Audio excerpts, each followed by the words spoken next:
बागेश्वर धाम वाले धीरेंद्र शास्त्री जो करते हैं, क्या वो भी माइंड रीडर्स की तरह ही करते हैं? पहले यह समझ लीजिए कि बागेश्वर धाम वाले बाबा के यहां जो प्रक्रिया है ये 5 स्टेप में होती है। हमारे, और मैं दूसरे चैनल के रिपोर्टर की बात नहीं कर रहा हूं, मैं हमारे यहां का जब रिपोर्टर वहां पे गया तो क्या हुआ उसके 5 स्टेप में आपको बता रहा हूं। स्टेप 1, बागेश्वर धाम वाले धीरेंद्र शास्त्री ने हमारे रिपोर्टर के लिए 2 अनजान लोगों के बारे में पहले से ही 2 पर्चियां लिखी। आप वो स्क्रीन पर देख रहे हैं, उस पर पर्ची 1 पर्ची 2 लिख दिया। स्टेप 2, पर्चियां लिखने के बाद बाबा ने रिपोर्टर से कहा भीड़ में से किसी को चुन लो। ये देखिए अभिषेक रिपोर्टर दिख रहा है आपको, उसको बोला किसी को उठा लो, मैंने 2 पर्ची लिख दी है और वो उनकी ही निकलेगी। स्टेप 3, धीरेंद्र शास्त्री ने कहा कि रिपोर्टर जाए, तो रिपोर्टर ने भीड़ में के बीच में 2 अनजान महिलाओं को चुना। पूरा रैंडमली घूम के हजारों लाखों की भीड़ में से हमारे रिपोर्टर अभिषेक ने 2 महिलाओं को चुना। रिपोर्टर के चुने हुए 2 लोगों में से एक महिला को बाबा के पास लाया गया स्टेप 4 में। स्टेप 5 में महिला ने जो समस्याएं बताई वो पहले से ही बाबा की पर्ची में लिखी हुई मिली, और 1-2 शब्द नहीं, पूरे सेंटेंस लिखे हुए थे, कई लाइनें लिखी थी। इन्हीं 5 स्टेप का एक वीडियो दिखाता हूं, फिर टेस्ट शुरू होगा कि जो धीरेंद्र शास्त्री कर रहे हैं क्या ठीक वही काम हमारे साथ जो अक्षय जुड़े हुए हैं वो कर सकते हैं या नहीं। वीडियो देखिए। हमने बालाजी की प्रेरणा से 2 पर्चा लिखे हैं, हमें पता नहीं है किसके पर्चा है। पर्चा नंबर भी हमने इसमें डाला है कि पर्चा नंबर 1 है,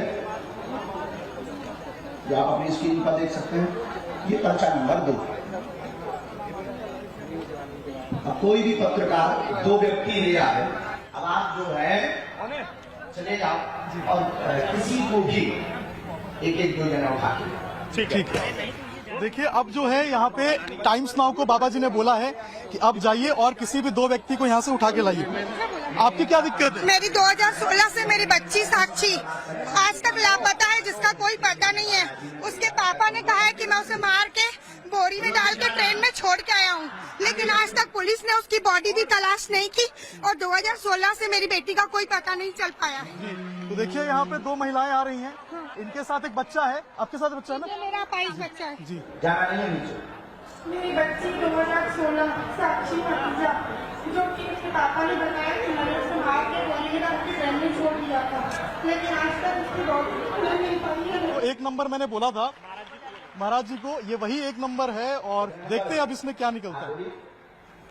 आपने यहाँ किसी को बताया आप पढ़ेंगे? हमने लिखा आपकी बेटी का मर्डर हुआ जिसका रहस्य खुलेगा, बालक अपंग है, शरीर में शिथिलता है, झटका बनते हैं, ठीक होगा, वर्तमान में आर्थिक तंगी से जूझ रहे हैं। देखिए जो हमने बातें पूछी थी पहले, ये बिल्कुल वही बातें हैं, रैंडमली हम लेके आए हैं। ऐसा नहीं है कि हमने पहले से तय किया हुआ था कि इनको लेके आना है, रैंडम है और वही चीजें निकल के सामने आई हैं। तो पर्ची पहले से लिखी गई, महिला को हमारे रिपोर्टर ने चुना, उसमें 1-2 शब्द नहीं, पूरी समस्याओं का ब्यौरा था, और वो सारी बातें वहां जब वो आई महिला तब उसने बताई, और वही चीजें उसमें कागज में लिखी मिली थी, और ऐसी चीजें भी थी जो वो फिर उसको छुपा दिया गया कि ऐसी निजी बातें जो बता नहीं सकते। अब क्या धीरेंद्र शास्त्री जी भी वही कर रहे हैं जो ये मेंटलिस्ट करते हैं, माइंड रीडर करते हैं, वो भी कोई खेल कर रहे हैं क्या? इसको समझने के लिए हमने सुहानी शाह को भी बुलाया था, वो लास्ट मिनट पर नहीं आई। शायद उनका दिल धक धक करने लगा होगा पाठशाला में जाने को लेकर। कई बार लोगों का, नेताओं का घबराता है, तो ये तो मेंटलिस्ट है। लेकिन अक्षय भाई जो है उनके नाम में ही लक्ष्मण है, तो श्री राम के देश में ना राम और लक्ष्मण कहां से डरते हैं? तो अक्षय भाई आ गए हमारे साथ। अक्षय भाई अब आप स्क्रीन पर हैं जी, और मैं आपकी इजाजत से थोड़ी देर के लिए आपको धीरेंद्र शास्त्री बना रहा हूं। क्या मैं ऐसा कर सकता हूं? मुझे आप अक्षय लक्ष्मण ही रहने दीजिए। धीरेंद्र शास्त्री जी को वो जो है, अच्छा मैं मान लेता हूं और दर्शक मान लें आप हैं अक्षय लक्ष्मण, लेकिन दर्शक थोड़ी देर के लिए मान लें कि हमारे साथ धीरेंद्र शास्त्री जी बैठे। और अक्षय भाई आपको एग्जैक्टली वही करना है। स्टेप मैंने 5 स्टेप बताए, आपको वही करना है जो धीरेंद्र शास्त्री जी ने किया। और अगर वो मेंटलिस्ट हैं, वो भी साइंस या कुछ टेक्निक का इस्तेमाल कर रहे हैं, तो मुझे उम्मीद है आप भी वही सब कुछ बिल्कुल कर पाएंगे। क्या आप ये कर पाएंगे? वो एक बहुत ही अलग चीज कर रहे हैं, मैं एक बहुत ही अलग चीज कर रहा हूं। उनका प्रेजेंटेशन बहुत ही अलग है, मेरा अलग है। तो मैं यहां पर आके ये नहीं क्लेम करने वाला हूं कि नंबर 1 मैं कोई चमत्कार कर रहा हूं। मैं कोई चमत्कार नहीं करता, ना मैंने कभी खुद को कोई पावर वाला इंसान बताया। तो मैं तो हमेशा ये कहता हूं कि जो मैं कर रहा हूं वो एक ट्रिक है। हर शो की शुरुआत में मैं अनाउंस करता हूं। So I will not make such claims और रिमार्क्स, लेकिन हाँ, अपनी आर्ट फॉर्म को एक एंटरटेनमेंट प्रस्तुत करने के हिसाब से जो मैं करता हूं। लेकिन अक्षय भाई, जी, चमत्कार तो वो भी नहीं कहते, वो कहते हैं मेरे बालाजी हैं, मुझे बताते हैं।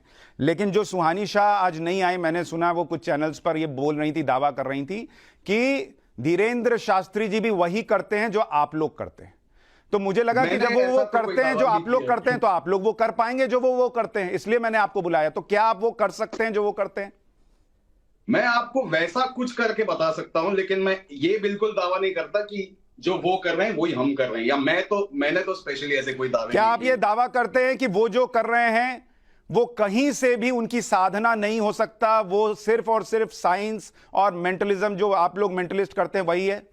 नहीं, ऐसा मैं कोई दावा नहीं करता, क्योंकि मैं बिल्कुल भी कोई नहीं होता हूं किसी पे कोई कमेंट करने वाला कि वो जो कर रहे हैं वो क्या है। तो सुहानी शाह जी को भी इसी तरीके की एक लक्ष्मण रेखा खींचनी चाहिए। वो जब कह देती हैं कि यही हो रहा है कि धीरेंद्र शास्त्री भी कोई चमत्कार कर ही नहीं सकते, कोई उनके पास ऐसी बात हो नहीं सकती, वो वही कर रहे हैं जो आप लोग करते हैं, तो क्या ये अनुचित है बिना जाने कि वो क्या करते हैं?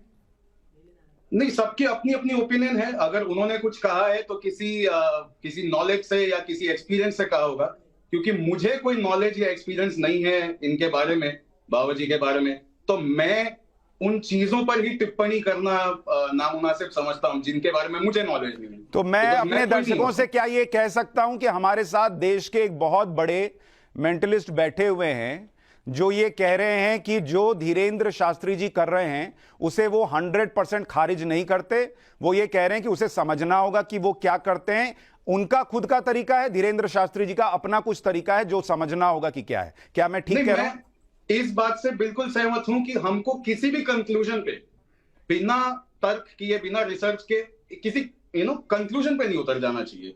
और हर इंसान का एक अपना दिमाग है। मुझे लगता है जिस इंसान को जो भी बिलीव करना है वो अपनी जर्नी से, अपने तरीके से, अपने रिसर्च से उस पर बिलीव करें। बहुत अच्छी बात। और जिसके बारे में नॉलेज नहीं है बोले नहीं। बहुत अच्छी बात, बहुत अच्छी बात अक्षय भाई। और आप इतने एक्सपीरियंस्ड हैं, आप ये बात कह रहे हैं तो इससे इस बहस को एक नई दिशा मिली है, क्योंकि कुछ लोगों ने आकर ऐसे खारिज कर दिया जैसे इस दुनिया का परम सत्य वही जानते हैं और दूसरा कुछ पक्ष हो नहीं सकता। हमने तो सुहानी को भी मौका दिया था, वो आती, वो ये करती, लेकिन वो तो फोन जो है उठा ही नहीं रही, गायब हो गई लास्ट मिनट पर। लेकिन अच्छी बात है आप आए। अब मैं आपसे एक चीज पूछता हूं। जी सर। मैं अपने 2 सहयोगियों को बुलाता हूं, आए हमारे साथ यहाँ पे। त्रिनाथ हैं और कुंवर हैं, ठीक है? मैं इन दोनों को स्टूडियो में बुला रहा हूं। और अगर थोड़ी देर के लिए आप धीरेंद्र शास्त्री होते और सोचते कि यहां हमारे स्टूडियो में एक समागम चल रहा है, तो मैं ये 2 पीड़ितों को पकड़कर लाया हूं। मैं रिपोर्टर हूं, ठीक है? ये 2 पीड़ितों को मैं लेकर आया हूं स्टूडियो में। अब मैं आपको, वहां तो वो बाद में आए थे, मैंने आपको इनका चेहरा भी दिखा दिया, नाम भी बता दिया। क्या आप कागज पर इनकी समस्याएं पहले से लिख सकते हैं जो मैं इनसे पूछूं? तो मैं आपसे रिपीट करूंगा, मैं करके दिखा सकता हूं, लेकिन मैं ये जरूर कहना चाहता हूं सब लोगों को जो देख रहे हैं, मैं एक परफॉर्मर हूं, एक एंटरटेनर हूं, और जो मैं करने वाला हूं वो एक ट्रिक है। मैं आपको पहले ही बता रहा हूं ये, और मैं इसलिए भी रिपीट कर रहा हूं क्योंकि सर मैं देख रहा था अभी आपने कुछ लोगों के ट्रिक्स को रिवील किया था जो मनोरंजन के लिए कर रहे थे। तो मैं खाली रिक्वेस्ट करूंगा ऐसा ना करें, लोगों की रोजी रोटी चलती है मनोरंजन से। नहीं अक्षय भाई, मैं माफी मांग रहा हूं, लेकिन मुझे वो इसलिए करना पड़ा कि कुछ लोग आके इतने बड़े बड़े दावे कर रहे थे कि मुझे बताना पड़ा। आप जैसे लोगों के लिए ऐसा नहीं था। और देखिए, मैंने सिर्फ 2 ही ट्रिक बताए, ज्यादा नहीं बताया है। आप लोग ऐसा एंटरटेनमेंट करते रहें। पर मेरी रिक्वेस्ट है कि ये 2 लोग जो मेरे साथ खड़े हैं, इनकी समस्याएं आप 2 कागज पर लिखें और समस्याएं लिखें, और एक-एक वर्ड नहीं, कम से कम 3-4 लाइन में लिखें इनकी समस्याएं क्या है। तो मैं सबसे पहली बात तो मैं ये अक्षय लक्ष्मण बनकर ही करूंगा। तो जो मुझे देख रहे हैं अक्षय लक्ष्मण बनकर ही देखें मुझे, ठीक है? मुझे कोई बनाए नहीं ना। मैं आपसे ये कहना चाहता हूं सर कि आपने मुझे कहा कि उसको लिखें, है ना? मैं एक्चुअली अगर उससे एक स्टेप और आगे जाऊं तो क्या आप मुझे अनुमति देते हैं? जी जी बिल्कुल एक जाइए। स्टेप और आगे जाने की बात कर रहा हूं मैं आपको ठीक है? बिल्कुल अनुमति दूंगा, लेकिन सिर्फ एक क्लॉज है मेरा, जी। क्योंकि धीरेंद्र शास्त्री अपने वीडियो में जो महिला आती है उससे कोई सवाल जवाब नहीं करते, तो आप इन दोनों से कोई सवाल जवाब नहीं कर सकते। नहीं, मैं आ रहा हूं, उसी पे आ रहा हूं। वो एक स्टेप आगे क्या है मैं आपको बता रहा हूं अभी, ठीक है? तो आपके फ्रेंड्स तैयार हैं यहाँ पर? जी जी मैं अपने तरीके से कर रहा हूं, ये मेरा तरीका है, तो फिर आप मुझे इसे करने ठीक दीजिए। एक स्टेप आगे की बात यह है कि मैं जो हूं उसको भी बैठ के लिखूंगा नहीं यहाँ पर, ये जो भी सोच रहे हैं या जो कर रहे हैं, मैं उसे ऑलरेडी, मैं जरा, क्योंकि मैं एक शोमैन आदमी हूं, मुझे आदत है, मैं खड़े रहकर करूंगा ये, तो मुझे, हाँ आई थिंक मैं दिख रहा हूं यहाँ पर, तो मैं ऑलरेडी ये जो कहने वाले हैं उसको मैं लिख कर ला चुका हूं, ठीक और मैं है लिख कर ला चुका हूं, और उसको मैंने इस बॉक्स के अंदर बंद करके रखा हुआ है। ठीक है। एंड सर, अगर मुझे कल के एपिसोड में ये क्लिप दिखी कि अब हम आपको बताते हैं कि कैसे होता है, मुझे बहुत बुरा लगेगा, ये मनोरंजन है सर, तो मैं आपको रिक्वेस्ट कर रहा हूं। नहीं बताऊंगा, मैं नहीं बताऊंगा, लेकिन मेरी रिक्वेस्ट ये है, क्योंकि हम धीरेंद्र शास्त्री जो कर रहे हैं उसको समझना चाह रहे हैं अक्षय भाई, उसी पे आ रहा हूं, तो आपको, आप जो लिख कर लाए हैं वो इनकी समस्याएं होनी चाहिए, इनको एक्टर कौन पसंद है वो सब नहीं। तो हाँ, नहीं वो तो ठीक है। तो दोनों से मैं एक एक सवाल पूछता हूं क्विकली, ठीक है? ये बॉक्स अब बंद है, इसको मैं खोलूंगा नहीं, इसके अंदर मेरा हाथ वाथ जा नहीं सकता, तो जो सबसे पहले, अब इसमें जो भी है लिख के अंदर रखा हुआ है, ठीक है? मैं दोबारा ध्यान दीजिए, मैं इसको खोलूंगा नहीं एक भी बार, ठीक है? आपके पहले मित्र का नाम क्या है, जो पहले जो खड़े हैं ब्राउन जैकेट में? ब्राउन जैकेट में त्रिनाथ खड़े। त्रिनाथ त्रिपाठी। ओके, त्रिपाठी थी। इसमें ऑलरेडी मैंने लिख के रखा हुआ है, अब मैं उसको बदल नहीं सकता हूं जी। हम सीधा फिनाले मोमेंट पे आ रहे हैं इसके। बिल्कुल। तो आपकी समस्या क्या है, आप लोगों को बताइए, ताकि जब मैं बॉक्स को खोलूं मैं बस उनको दिखा सकूं मैंने क्या लिखा हुआ था इसमें। अच्छा, तो आप लेकिन बता सकते हैं? अक्षय भाई इसमें एक चीज है, कई लोग हाँ जी। कहेंगे आपके बॉक्स में कुछ झोल हो सकता है, धीरेंद्र शास्त्री तो आप खुले में बॉक्स लिख तो रहे देख लीजिए, हैं, चारों तरफ से धीरेंद्र कोई शास्त्री झोल तो नहीं। खुले में लिख रहे हैं, वो तो किसी ये- बॉक्स में कुछ छुपा के नहीं रखे हैं। फिर एक चीज मैं इसमें कहना एक मिनट सुनो, उनको क्या बोल, हाँ बोलिए। मैं तो बाबा हुई नहीं, तो मैं तो वो चीज कर रहा हूं जो मैं कर रहा हूं। अच्छा चलिए आप ठीक है, अपनी पहले समस्या आपका ट्रिक बताइए। देखते हैं, फिर आएंगे धीरेंद्र शास्त्री। Yes. बोलिए अपनी समस्या बताइए त्रिनाथ। मैं 2023 में जो मुकाम हासिल करना चाहता हूं, वो मुकाम मैं जानना चाहता हूं कि क्या है।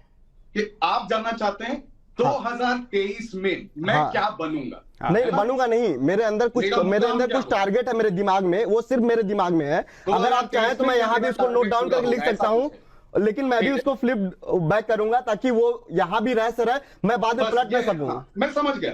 तो आपका जो है मन में थॉट ये है कि 2023 में क्या मेरा टारगेट पूरा ठीक होगा है या ठीक मेरा है। मुकाम अच्छा हासिल मैं होगा? इनकी गारंटी लेता हूँ, ये झूठ नहीं बोलेंगे। ठीक, ओके ओके, हाँ हाँ, आपको बाद में मुकरना नहीं है। इनसे लिखवा लूं क्या, यहाँ लिखवा लूं? मैं यहाँ लिख देता हूँ। यहाँ नहीं, लिखवा ठीक है, दे। बोल चुके हैं, मेरे पास तो कागज है, मैं इनको कैमरा बोलता हूँ पे यहाँ लिख दे। हाँ, ये ज्यादा ठीक है। बेहतर रहेगा। लिखवा लेता हूँ, एक मिनट। आप ये ठीक है, लिख दीजिए त्रिनाथ जी वही लिखिए। चीज जो आपने कहा। नहीं मुकाम नहीं लिखना है आपको, आपका बस यही आपकी समस्या ही हमको चाहिए। अच्छा, कि ठीक है, आपकी समस्या क्या है, है। चलिए, ठीक। आपने समस्या की बात की आइए थी ना, देखें। आपको ठीक, आपको अच्छा मैं आपको एक टिप दे रहा हूँ सर। हाँ। अपना मुकाम जो भी आपको अचीव करना है कभी कहीं लिखना मत, किसी को बताना मत, अगर आपको पूरा करना है तो। हाँ। साइकोलॉजिकली बता रहा हूं। हालांकि ये अच्छा, कुंवारे हमारे हैं, इनका दूसरे एक मुकाम ये भी है कि इनको अगले साल पति बनना है। सर वो मुकाम नहीं है। नहीं, मैं भी आपको आपकी तरह बाकी थोड़ा मुकाम एंटरटेनमेंट मिलेगा, करा। चलिए अब डब्बा खोलिए। हाँ नहीं अभी आ रहे हैं दूसरे में अच्छा। हमारे। और सर आपको क्या, मैं एक्चुअली कोशिश कर रहा हूँ ये फ्रेम से हटे नहीं, मैं फ्रेम में रखने की कोशिश कर रहा हूँ बार बार। बताइए हाँ। आपका, कुमार जी सर आपका क्या है, आपकी क्या आपकी क्या समस्या है? समस्या है? 2027 में मैं क्या कर रहा हूँगा? आपको ये जानना है कि 2027 में मैं क्या कर रहा हूँगा, है ना? ठीक है। अब मुझे ये बताइए कि आप देख रहे हैं मुझे कैमरा पे? हाँ हम आपको देख पा रहे हैं। हाँ ठीक है, तो ये मेरा फाइनल सवाल था, इसके बाद में और कुछ नहीं है। ठीक है, तो ये आप दोनों की फाइनल सवाल, 2027 में मैं क्या कर रहा हूँ, ये आपका सवाल है। अब मुझे ये बात बताइए, ये दोनों जो समस्याएं हैं जो इन लोगों ने बोली है, बता मेरा हाथ दुख रहा है एक्चुअली खड़े खड़े, ये जो दोनों समस्याएं हैं, क्या मुझे यहाँ आने से पहले सर सॉरी मैं आपका नाम मिस कर गया। नहीं कुछ आपको इनसे कोई जानकारी नहीं पता थी, आप इनसे मिले भी नहीं थे। ठीक है, हम मिले नहीं है, Right. मुझे किसी ने ब्रीफिंग में किसी ने कुछ बोला नहीं है, बताया नहीं है। करेक्ट सर, मैं चाहता हूं कि सिर्फ ऑडियंस की तसल्ली के लिए आप एक बार लोगों को बता दें कि आपने मुझे या आपकी टीम ने मुझे ऐसी कोई इंफॉर्मेशन नहीं दी है, बिल्कुल नहीं दी है, ये मैं क्लियर कर रहा हूं, आपको कोई इंफॉर्मेशन नहीं दी गई है। बिल्कुल नहीं दिए। ठीक। ठीक है, तो पहली बार आप लोगों के सामने मैं इस बॉक्स को खोल रहा हूं। इस वक्त आपको बॉक्स आई होप दिखाई दे रहा हो। हाँ, दिख रहा है। दिख रहा है? हाँ, ठीक है, इसको मैं फ्रेम से बाहर नहीं लेके जा रहा हूं। आपको हाँ। दिखाई दे रहा है ना? हाँ, दिख रहा है, दिख रहा है। ओके सर, इसके ऊपर मैंने अच्छे से ये भी बांध के रखा था, इसको मैं निकाल रहा हूं। ओके, यहां पर मैंने लिखा होता सर, देखिए आई होप आपको स्क्रीन पर दिखे। हाँ। पहली समस्या जो थी इनकी, मैं कैमरा के पास हाँ, लाता हूं। हाँ। वो लिखी थी मैंने, 2023 में क्या मेरा टारगेट पूरा होगा हाँ। और मुकाम हासिल होगा, ये पहली समस्या थी इनकी। ठीक है। और जो हमारे दूसरे मित्र हैं उनका लिखा था मैंने, 2027 में क्या कर रहा होऊंगा। हाँ। 2027 में मैं क्या कर रहा होऊंगा, ये दो टारगेट, ये दो इनकी समस्याएं थी। लिखकर रिबन से बांधकर इसको मैंने इस डब्बे में रखा था, तो पूरा टाइम आपके सामने रखा। बहुत बहुत अच्छा किया आपने, आपके लिए ताली है। लेकिन और मैं दोबारा रिपीट करना चाह रहा हूं, जितने लोग देख रहे हैं, मैंने जो किया वो एक ट्रिक है, प्लीज हाँ। उसको आप चमत्कार ना माने। लेकिन अक्षय भाई, इसमें चूंकि हम पूरी तरह से, हमारा कंसंट्रेशन इस बात पर है कि धीरेंद्र शास्त्री जो कर रहे हैं वो कोई ट्रिक है या वो जो कर रहे हैं उसमें उनका जो दावा है वो हो सकता है सही भी हो सकता है, गलत भी हो सकता है, हम उसको तलाशने की कोशिश कर रहे हैं। अब देखिए हो क्या रहा है, जो भी मेंटलिस्ट आ रहे हैं वो अपने अपने तरीके से चीजें रख रहे हैं, लेकिन जो हम चाह रहे हैं कि भाई खुले में, जिस तरह से उन्होंने कागज पर समस्याएं लिख दी बिना कोई सवाल पूछे या बिना कोई चीज, मतलब उनके मन में क्या आ रहा है नहीं आ रहा है, ये उनसे कोई जानकारी लिए और वो सारा ब्यौरा आ गया, वैसा कोई करके नहीं दिखा पा रहा अक्षय भाई, इसलिए हमको अभी भी डाउट छूट जाता है। नहीं, तो मैं तो यही कह रहा हूं कि अगर आप मुझसे पूछें तो मैं ऑनेस्टली यही कहूंगा कि जब मुझे किसी के बारे में पूरी नॉलेज अगर नहीं है, अगर मैंने खुद पर्सनली जाके एक्सपीरियंस नहीं किया, तो मैं कोई भी नहीं हूं उनके ऊपर कोई कमेंट करने वाला या उनके ऊपर तंज कसने वाला। मुझसे तो सिर्फ यही जवाब दिया जाएगा, अगर आप मुझसे पूछेंगे कि अक्षय लक्ष्मण क्या आप चमत्कार करते हैं, क्या आपके ऊपर कोई बड़ी शक्ति का कोई साया है, तो मैं कहूंगा नहीं, मैं जो कर रहा हूं वो सिर्फ और सिर्फ मनोरंजन है। मैं यहां सुशांत सिन्हा के चेहरे पे जो स्माइल आ रही है, ये स्माइल लाना चाह रहा हूं। ये मेरा, हाँ, कितनी प्यारी स्माइल है इनकी, देखिए। तो ये जो आ रही है, अरे वाह, ये जो आ रहा है अक्षय भाई, लेकिन देखिए मैं इन दोनों दोस्तों को विदा करता हूं, बहुत बहुत धन्यवाद आप लोग आए। Thank you Kumar, thank you Trinath. और मेरा सिंपल सा एक प्रश्न अभी भी जो रह गया, अच्छा कुछ दर्शक लिख रहे हैं सोशल मीडिया पर कि अक्षय भाई जो है कि अपना डब्बा दिखा सकते हैं। हाँ हाँ, अरे बोलने की क्या बात है यार, मतलब ना चाहते हुए भी आपने शुरू कर दिया अपना एपिसोड। मैं समझ रहा हूँ ये सारा खेल बहुत बढ़िया सुशांत भाई, कैसी दुनिया की यारी। ठीक है, ये था डब्बा, अगर आप लोगों को याद है। हाँ। इसको चारों तरफ से, इनफैक्ट पांचों तरफ से देख लीजिए आप, हर तरफ से देख लीजिए। और अगर किसी को डब्बे का, मतलब किसी को अंदर से भी देखना है तो ये लीजिए, ये अंदर से अभी डब्बा ऐसे दिखता है। अगर आप लोगों को थोड़ा सा और झुकाइए, इधर नहीं दिख रहा है। हाँ हाँ हाँ, देख लीजिए। हाँ। उसमें स्क्रैचेस आ चुके हैं क्योंकि लोहा है। हाँ। और कुछ नहीं है उसके अंदर, खाली डब्बा है। हाउ डू आई, एक सेकेंड रुक जाइए, मैं अपना इतना अच्छा कैमरा है उसका उपयोग कब करूंगा, दिख रहा है आपको? हाँ, अब पूरा आपने दिखा दिया, पूरा दिखा दिया मैंने। हाँ। मुझे नहीं चाहिए कि आपको कोई डाउट रह जाए। नहीं, बहुत बढ़िया अक्षय भाई, आपके टैलेंट पे तो वैसे ही दुनिया फिदा है, हम भी फिदा हैं, लेकिन बस अफसोस ये रहा कि आपने बहुत एंटरटेन किया, बहुत अच्छे से सारी चीजें बताई, लेकिन हमारा जो प्रश्न था कि जो धीरेंद्र शास्त्री कर रहे हैं वही आप कर पाएं या कोई और करके दिखाए, वो एग्जैक्टली वैसा नहीं हो पाया। और आप उसकी वजह भी बता रहे हैं कि भाई आपका अपना तरीका है, और आप कह रहे हैं कि जब आप दूसरे के बारे में नहीं जानते तो उस बारे में बोल नहीं सकते। लेकिन इतना जरूर है कि धीरेंद्र शास्त्री सब कुछ खुले में कर रहे हैं, पहले से लिख रहे हैं, और अभी हमको इसमें और थोड़ी, मुझे लगता है, रिसर्च करनी होगी कि क्या हो रहा है, और इसको बिल्कुल ही खारिज नहीं कर देना चाहिए, अरे नहीं ऐसा कुछ हो ही नहीं सकता, ये तो हम कर रहे हैं। एग्जांपल दे सकता हूं आपको सुशांत जी। पेपर का प्लेन, एरोप्लेन, फाइटर जेट, ये सारे प्लेन्स हैं, लेकिन ये सारे सेम नहीं है। तो कोई एरोप्लेन को देख के ये नहीं बोल सकता है कि अरे ये तो जो पेपर का प्लेन है ये सेम वही चीज कर रहा है, तो ये और वो सेम है। नहीं, वो अलग अलग है, सिमिलर है, सेम नहीं है। देखने वाले के लिए, लेमैन के लिए सिमिलर है। तो वैसे ही मैं कह रहा हूं कि जो अगर कोई सिद्धि प्राप्त करके या कोई कुछ कर रहा है तो मैं उसे देख के ये नहीं बोलूंगा कि अरे तो जो मैं कर रहा हूँ ये कर रहे हैं, तो एग्जैक्टली सेम चीज है। मैं तो आके ऐसा कोई क्लेम कर ही नहीं रहा हूँ यहाँ पर। मैं यहाँ पर आके सिर्फ जो आपने सवाल पूछे उनके जवाब दे रहा हूँ, जो आपने कहा परफॉर्म करके दिखाओ, और मैं यही कह रहा हूँ कि मैं लोगों का मनोरंजन करता हूँ, एंटरटेन करता हूँ उनको। इससे आगे, इससे बाहर आपने मुझे कोई क्लेम कर बिल्कुल अक्षय भाई, मैं आपको थैंक यू बोलूं उससे पहले अगर आप बताना चाहें आपका टेक क्या है धीरेन्द्र शास्त्री जी पर? जी मेरा टेक एक सिंपल सा यही है कि बहुत ही सिंपल सी बात बोल रहा हूं मैं कि कभी कभी अचानक से कुछ ऐसा आता है हमारे सामने जिसको देख के हम भी पजल हो जाते हैं, है ना, आश्चर्यचकित हो जाते हैं। मैंने भी कुछ क्लिप्स देखे, कुछ देखे, एक पजलिंग इफेक्ट आता है डेफिनेटली। क्योंकि मैं एक मेंटलिस्ट हूं, मैं ट्रिक्स करता हूं इस तरीके की, तो ऑब्वियसली दिमाग का एक हिस्सा मेरा ये कहेगा कि शायद ये ट्रिक है, लेकिन क्योंकि मेरा ओपन माइंड भी है तो मैं ये देख के सोचता हूं कि मुझे डायरेक्टली इस कंक्लूजन पे नहीं उतरना है। मैंने वो एक्सपीरियंस किया है क्या जाके? नहीं, मैंने तो नहीं किया है, तो मैं कौन हूं ये बोलने वाला कि ये ट्रिक है या नहीं है। तो मेरा जो टेक है right now, I am right now in a position where काफी टाइम इसमें बिताने के बाद मुझे ऐसा लगता है कि नहीं यार, ये मेरे सब्जेक्ट से बाहर है, ये एक अलग ही दुनिया है, ये एक अलग ही कुछ हो रहा है। जस्ट बिकॉज ये सिमिलर दिख रहा है, इसका कोई 100% ये मतलब नहीं है कि ये एग्जैक्टली। आपने बहुत खूबसूरती से बात कह दी कि ये कुछ अलग दिख रहा है, और चूंकि मैं इसको नहीं जानता इसलिए जो है ऐसा हो भी नहीं सकता, ये वाली बात नहीं होनी चाहिए। अक्षय भाई बहुत बहुत शुक्रिया हमारे साथ जुड़ने के लिए।